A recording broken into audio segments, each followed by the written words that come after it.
مدتیه که این بستنی‌های سه‌بعدی خیلی ترند شده و بچه‌ها توی مدرسه دائم درباره‌اش صحبت میکنن. منم در موردش سرچ کردم و رسیدم به فروشگاه TNT. اگه ادامه کلیپ رو ببینید میتونید با این فروشگاه آشنا بشید و فکر میکنم محتواش براتون خیلی جالب باشه، به خصوص برای کسایی که کانادا زندگی میکنن. بوشم خیلی بوی هلوییه. توش بستنیه ولیش بیرونه مثلا بیرونش چیزه وایت چاکلیت. آها اوکی. خیلی خوبه. میشه جان. TNT سوپرمارکت در سال 1993 در بریتیش کلمبیای کانادا تأسیس شد. مؤسسش خانمی بود به اسم سندی لی که با هدف ایجاد یک سوپرمارکت مدرن برای کالاهای آسیایی در کانادا کارش رو شروع کرد.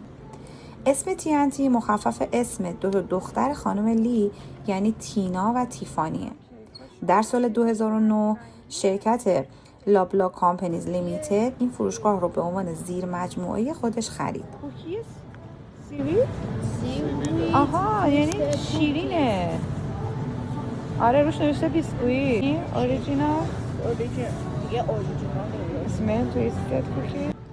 تا یادم نرفته بهتون بگم که مؤسس این فروشگاه اصالتا اهل تایوان بودن. اینم برای کسایی که فکر میکنن مهاجران نمیتونن کارهای خیلی بزرگ انجام بدن و بیزینس های بزرگ ران کنن.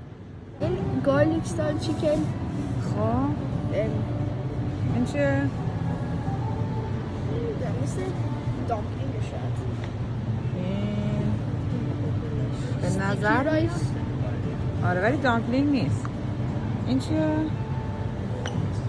براون شوگر استیکی رایس. فروشگاه TNT بزرگترین سوپرمارکت آسیایی در کاناداست. جایی که تازگی، تنوع و طعم فرهنگ‌های شرقی رو در هر قفسه میتونید پیدا کنید. فروشگاه TNT علاوه بر ارائه اجناس معمولی سوپرمارکت‌ها، بر ارائه گسترده کالاهای آسیایی تمرکز داره. بخش خیلی بزرگی شامل محصولات تازه مثل میوه، سبزی، گوشت و غذاهای دریایی، یه بخش برای ارائه غذاهای آماده مثل سوشی، دیمسام، بارگرم و کلا غذاهای گرم دارن و کالاهای تخصصی آسیایی از کشورهای مختلف رو هم ارائه میکنن.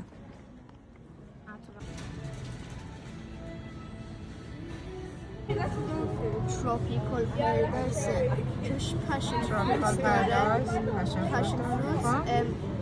لایچی یه دونه از این نداریم.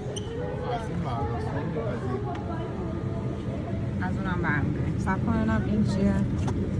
اینم خیلی به نظر جالبه. البته ما چون شب رفتیم فروشگاه خیلی از اجناس تموم شده بود.